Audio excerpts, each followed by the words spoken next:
I'll be honest. Defensive end to me is the one place I wouldn't. The Saints are pretty deep there. I mean, they have. I know Marcus Davenport. He's so reliable. He plays every game all the time. It's great. Yeah, but then behind him, you got Cano Passanio, you got Carl Granderson. I mean, you got Peyton Turner, who's supposed to be a first round pick talent. So they're like 5 deep at defensive end. Yeah, you want except when 3 of them are injured, and then they're only 2 deep, and then those 2 are starting. I mean, okay, and but then come on, them, so what? You want to spend more resources on defensive end? I mean, at some point, you have to trust that you're going to have some health at that position when you're 5 deep. Look, I go 5 deep on Eli Apple's mom all the time, and it's still not enough. Okay, there we go. That's all I got to say. Dave, you laugh, roll with Andrew, Lil Jordan Humphrey, when defensive end get all the defensive catches the plague in 2022, Dave will remember this and get Thomas to cut it up. Check the effing timestamp on this when they have to get. Hey, Tomas, check the timestamp on this. When they've got to pull, I don't know, Scott Shanley out of retirement just to fill in a defensive end. Jesus H. We need an Andrew French soundboard, like all the French terms, but football terms, but in French, and Thomas can make a custom soundboard of it. Well, I've already got one. Whenever we bring up the Atlanta Falcons.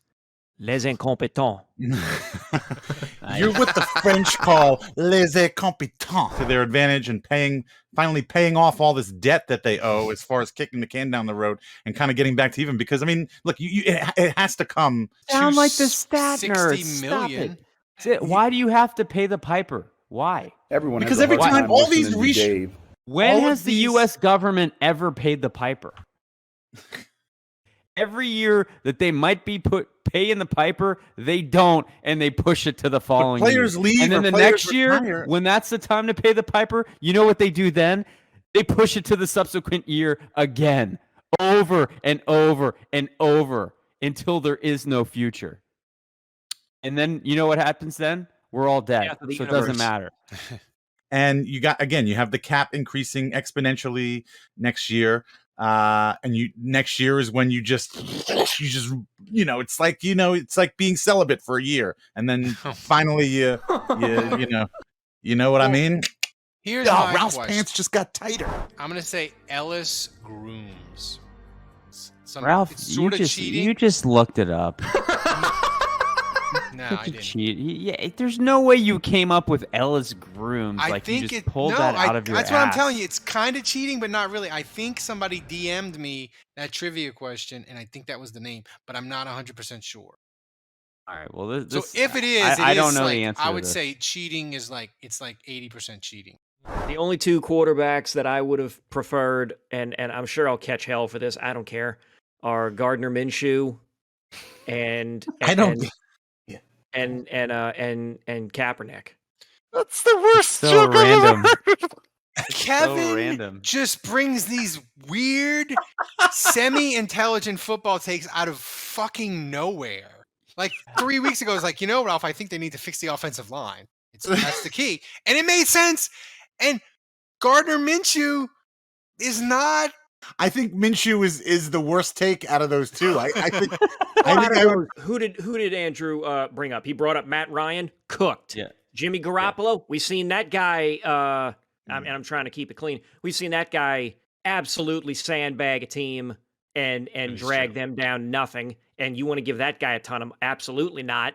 And then who was the other fella you brought up? Baker Mayfield. Good commercials. He would be third after Kaepernick and Minshew. Deshaun Watson, this whole thing with Deshaun Watson, it's exposed so much. All these teams that showed interest in Deshaun Watson have kind of destroyed their relationships with the quarterbacks they've had. Now, I don't think that the Saints. Okay. First of all, you say that, but you don't know that. Jameis signed on the dotted line. I understand that, but that doesn't mean he's happy. Okay, he could just be smart. He could just realize, like Ralph said at the beginning of the show, he could have realized, and his agent could have realized, more importantly, that you know what, we don't have a market. As much as Jameis 1 of 1 thinks that that Jameis should be paid $50 million a year and break the record for highest paid quarterback, that's just not the case. He was out there. Free agency started. He didn't get any offers. Deshaun Watson was kind of like this Trojan horse, got sent into all these locker rooms and all these front offices. Atlanta. Oh, you're interested in Deshaun? Matt Ryan. Well, F you then. This sucks. It's Cleveland Browns. Oh, well, you're interested in Deshaun Watson? Well, Baker Mayfield. Well, F you. I'm out of here then. This sucks. And so, again, just bringing it all back home, I'm a little surprised. I'm glad Sam that Darnold didn't get mad. That is stupid. Wake up. Jim Mora. We're just gonna have to continue to live with Jim Mora sound bites. Every time I hear a Jim Mora soundbite, I imagine him at his laptop going, "Honey, what the hell is Saints Happy Hour? Why He doesn't own a laptop." Yes, he does. Thanks for watching the Saints Happy Hour. Subscribe to our YouTube channel, then find us wherever you get your podcast, and finally go to saintshappyhour.com and become a patron of the best Saints podcast on earth.